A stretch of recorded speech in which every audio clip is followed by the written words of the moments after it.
Pavard made 2 saves. In the second half, chances, yes, that's for sure. And maybe Vinny Jr. on another day might have had a hat-trick.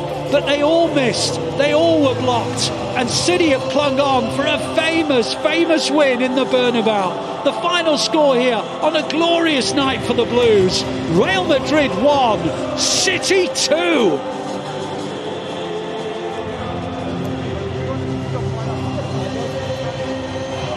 Well, let's go back and join Michael Brown, Natalie Pike, and, well, someone who predicted the final score would be 2-1. Welcome back to Matchday Live, where City have beaten Real Madrid at the Bernabeu in the Champions League. Welcome back. Thank you so much for being here with us. Still joined by Michael Brown and a jubilant Steph Houghton, who predicted 2-1.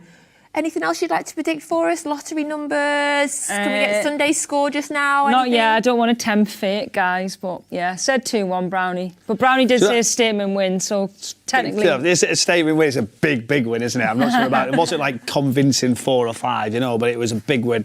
2-1. She called it, didn't she? She was like sat there. We're all happy. Like, they were running down the end of Savina. She didn't want him to score. I was like, come on. We all said go the corner. I had 3-1 to be fair, so that's why. You were really hoping for another goal. Big win, that, innit? What a great result at the right time. To be delighted with that.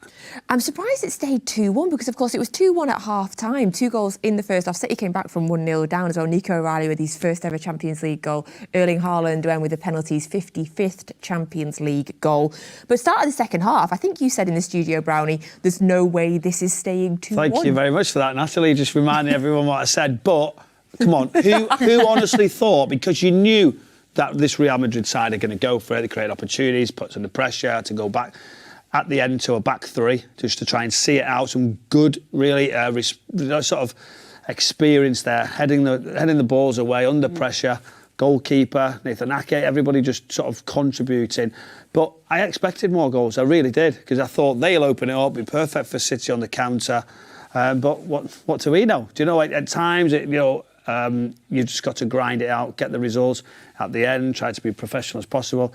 Savinho tried to get a shot away at the left. I thought, it'd be a little bit of trouble not running the corner and waiting and delaying the clock. But it's a really, really important win to go in there after going behind.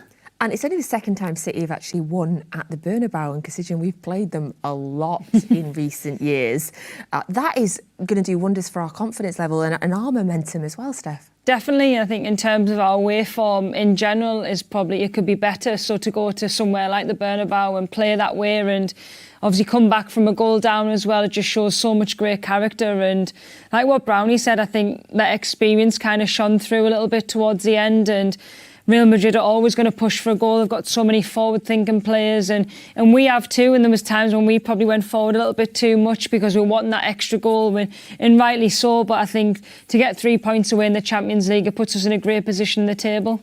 It does. In fact, let me just double check now, because there's obviously lots of other games taking place tonight. They're all sort of finishing up as we speak. Right now, City sitting 4th in the Champions League table on 13 points, alongside Paris Saint-Germain in 3rd on 13. Atalanta. Go on, Atalanta on 13 points as well. They're in 5th. So that is a great position to be with 2 games left. PSG dropped points tonight as well at Bilbao. That ended 0-0. So that was a good score for us as well. Obviously wanting to finish in that top 8 to avoid that nasty playoff that we went out in last year as well. So 2 Champions League games left, but City up to 4th in the table, obviously, which is incredible for this time of year as well. So talking about that second half then, Brownie, it was end-to-end at times. When you joked about no goal, it's because it was end-to-end. It was frantic and it was exhilarating at the start, certainly at the start of that second half. What did you make of it? So I said end-to-end, and somebody in the studio sort of says, well, yeah, but it's exciting, isn't it? And I was like, Pep Guardiola will not want excitement, he will want control, because he knows, we've seen so many times, haven't we, late goals for what Real Madrid can do, put you under pressure, almost suck the ball in. Champions League experience as well. Big players just seem to step forward. They had some big moments, but so did we. Do you know, we got into good areas, created opportunities, some good play, some composed moments. I felt, I think just a little bit more of the right choices. We should have possibly got another goal. That would have calmed it, for obvious reasons. But I just felt that it was a time where we needed to grind out as a full unit, as a squad, and that's what they did today. And you've seen the manager just driving them through right the way at the end, and he knew that that's an important one after the last game of the Champions League. And now it looks a whole lot better, doesn't it? When you look at that league table, you talk about fourth position. And you say you want to finish as high as you can. I think that's what we didn't learn from last season. We felt we could recover, and we just didn't with that draw, and that's what happened. Talking about kind of grinding that team effort there, Steph, you must have been super proud of the defence towards the end there, because that was bodies on the line there for the last 5-10 minutes. Balls were coming off everybody's limbs. The midfield really protected them, didn't they? Yeah, them centre midfielders didn't they? Just protecting the back. I mean, even the defenders need extra help. They have to get 3 of them. Yeah, get 3 of them. When you're the worst player, you get put in the bag, innit? No, you know what? To be honest, it was the whole team, and even when he made the changes, he brought Mamouche on, Savinho, Reinders. I think Mamouche did amazing to get us up the pitch in times. Yeah, he did really well. But Guardiola, especially them last 2 headed clearances in terms of height and distance, it just allowed people to get back in, and they're the moments that count, especially when you're put under so much pressure. And Donnarumma as well, even though he probably didn't make the big saves, he was there and he was organising and communicating, and I think it's nice to see that togetherness, and you can just see how much it meant to get the 3 points, especially at the end with all the celebrations. Oh, I loved the celebrations at the end. Talking about the substitutions, I think that's a really interesting. You can see them there. 2,500 Blues travelled. That is right. I have been sat up there before. That is right at the top of the Bernabeu as well.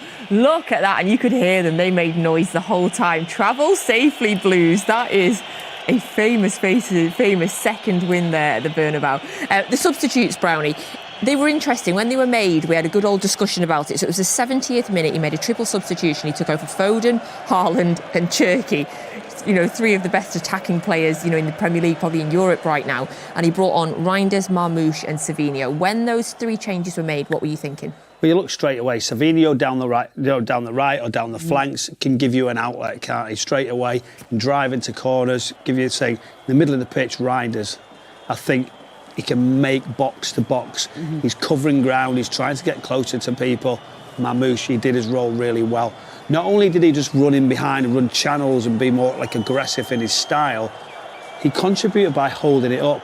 And that was a key factor. Your centre-backs just dropping on top of him. He managed to get big, he managed to stay up, hold it, bring people in. So overall, we've seen a more of a defensive display from City earlier. Maybe the new coaching staff, the format, have sort of gone, right, we are not as good as we were defensively, so we have to do it as a unit. We have to grind results out late on. And that's what he's done. They're learning at times while they improve, while we get used to new players, etc. And that's what that's exactly now, is to say, right, we are now going to be hard to beat for the remainder of the game. And again, you look at it as well, the weekends, the games, who's going to run out of steam, where we need the legs, you've got to use the squad wisely. And I felt like it worked really well, didn't it, by doing that? I mean, they'll be disappointed. Everyone will be saying at one point, if you hadn't have won it, well, why'd you take Haaland off? We need another goal or what? But, the manager knows best, doesn't he? Oh, yeah, and I mean, the game was getting so transitional, and for them 3 players especially, they're doing a lot of running, and I thought it was a smart move and really good timing, to be honest, because I think it was a time when we were probably getting a bit more under pressure, and just to bring out a little bit of an outlet and someone that can run with the ball. And Reinders, we know how good he is between the boxes and just defensively knowing what he should be doing. So I think it was a really smart move, but ultimately it was about the team. And I think what you said, Brownie, we've got a squad to be able to do that, and there's going to be a lot more games especially over the Christmas period in Palace on Sunday. Oh, absolutely. Palace on Sunday, then of course the quarter-final next week. We're in furious game after game, 4 competitions within 7 games as well. And of course we're going to lose Marmouche soon as well to the African Cup of Nations, or indeed probably at the start of next week as well. So I thought for the 20-minute cameo that he got there at the end, Brownie, I thought he was particularly impressive. He was able to hold the ball up, slow the game down, hold on to it for a bit, let us breathe. Well, he'll be frustrated because he's missed a long period. Then he's come back. You're not getting the minutes. You're not getting the chances to get better. We talked, didn't we, about Nico, how he's developed and got sort of more comfortable in his stride. He said, God, isn't he doing well? Isn't he getting better? You need minutes. And when the manager made changes in the last Champions League game, was it 10 changes? It was, when it didn't work out, what he's trying to do is get as much minutes as he can when he can. Although that one didn't work out, he thought, well, maybe should have not changed everyone. He knew that was the first question that was going to come his way. But what he said is, I need to get him in because of this run now, if we're going to go through. So you have to do it at some point. And now for him to come on, I felt like he'd done really well. I felt like he was a good outlet. I think the game suited him. And he's got to do that wherever he can to get minutes. And then at the weekend, does he say, right, well, everyone's tired, here's a slot for you, I can get you on the right-hand side or somewhere.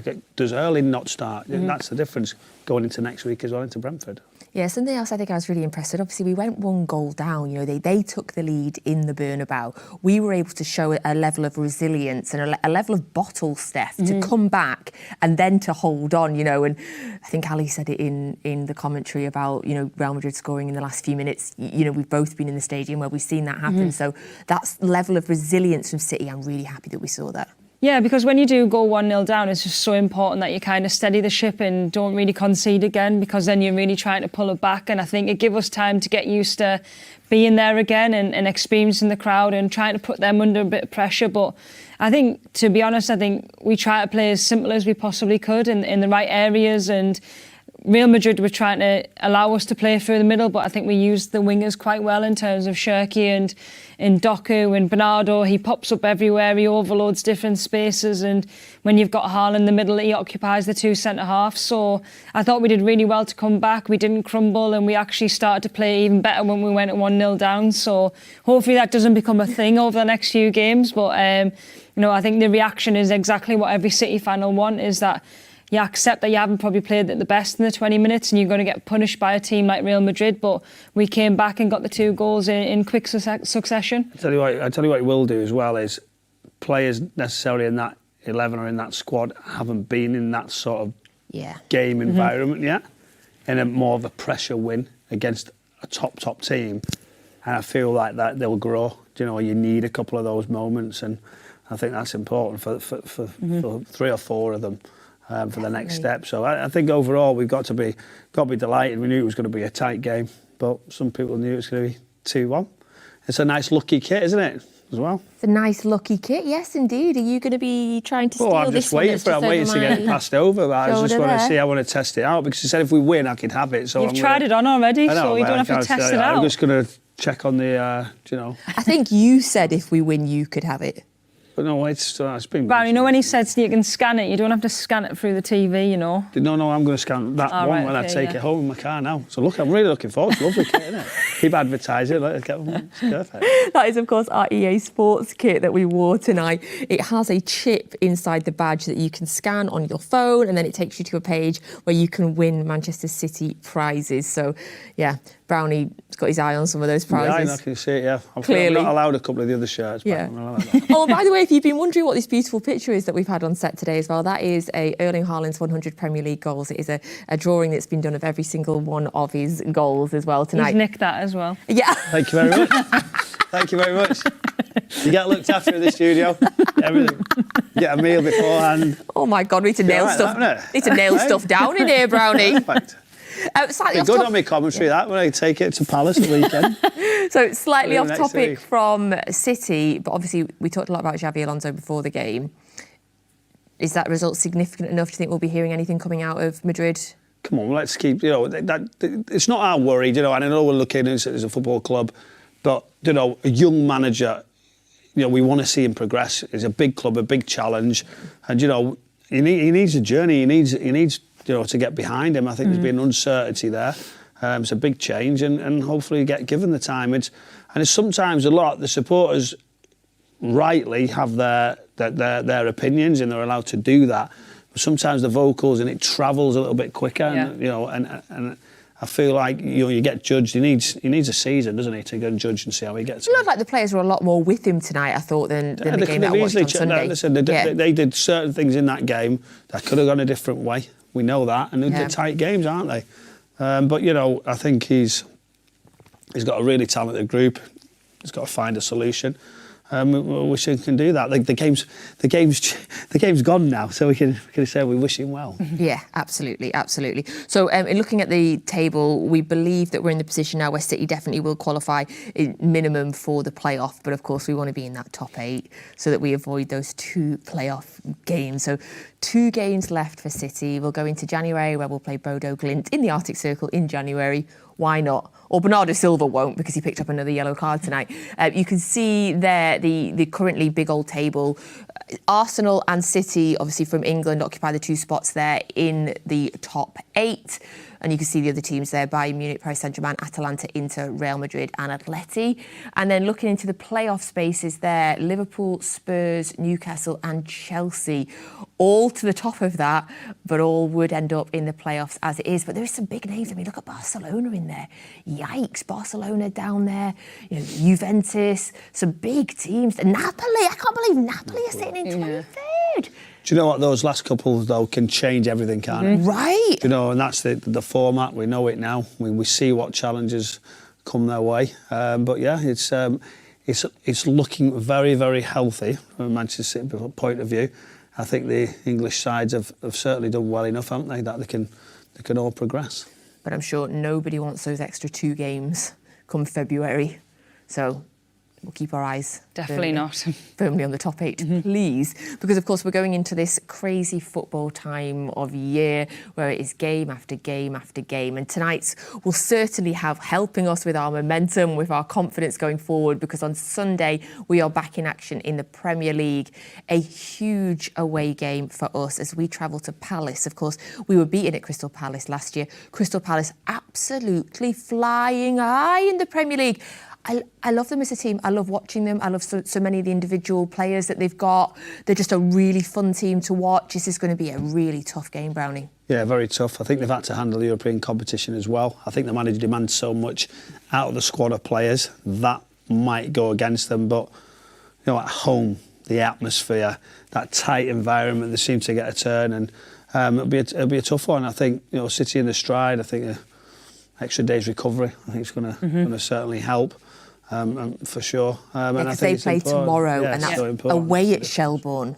Yeah, so I think that's a telling point, because I don't think they have 5 or 6 that they can change. You know, they're really tight on their squad of the quality ones. They're missing 1 or 2. So, you know, I think it's a good time to play them now. Do you know, I think they've been really, really flying. They've just started to fall slightly. So I'd say it's a good but very, very difficult afternoon. Because, of course, they've got Sarr out injured. They're relying a lot on Mateta, but he's not quite hitting, even though they're doing phenomenally, he's not quite hitting the level. But defensively, you know, they're incredible. They managed to hold on to Mark Gay in the summer, who is just one of the best central defenders in the league. He's getting better and better, isn't he? And I think, like what Brownie said, I think maybe the form's starting to dip a little bit, and obviously the European games, the manager's always come out and said he needs a bigger squad, and this is what happens when you're playing 3 games in a week, and we're so experienced at that, but it doesn't make it any different that it's going to be a tough place to go. And I think this is the time when now we can really start to put the pressure on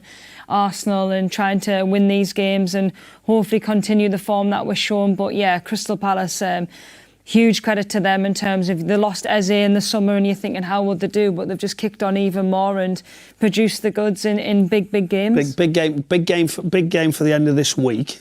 That'll took a lot out of the players today. If we can just get through that, and I feel like the balance will be quite right over that Christmas period. You look at the fixtures, it could really set off nicely. So we just need to. I think this is the one. The next one now, I feel like it's just the one where it's never easy. You know, you can't always forecast. The manager will tell you that's the one in front of you, but me looking, you start to go, it's not as bad. And as players, you do start to look at the fixtures ahead. Like, you're not going to just focus on one. You do start to look at that bunch of fixtures over Christmas and think, yeah, if we can win this one, the confidence is even higher and going forward. Yeah, I think you're totally right on this being Palace, because then obviously it goes into Brentford, quarter-final of the Cup, you know, so close to already being in a semi-final, you know, of a competition. Obviously that one at home, then we go into a home game. West Ham at home as well. So, yeah, get over Sunday. But again, how important is this result, Steph, in terms of the going to the Bernabeu and winning? Is there a better way of building the confidence? There's an easy one on New Year's Day as well, isn't it? That'll be 3 points as well. Yeah, I see what you're trying to do. Just the Sunderland fans might call that on New Year's Day. No, never. Steph, I think you should take that green shirt home tonight, by the way. I think you've I'm earned going it. to let Brownie have it. He's been going on about it all day. So Just for my boy, that's all. Also, just to let you know that there is tickets on sale now for City's Premier League International Cup clash with Real Madrid. Of course, we've beaten them twice today, the under-19s and their first team as well. But this time, Ben Wilkinson and his under-21 side will welcome them. That is in Manchester on Tuesday, the 16th of December.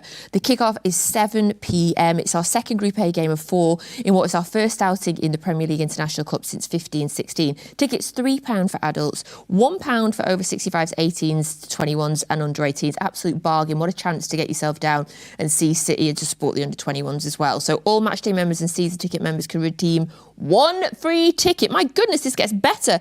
Just like for our Premier League to UEFA Youth League and FA Cup fixtures. So get down and support the under 21s on Tuesday night. Hopefully we can make it a hat-trick over Real Madrid in a week.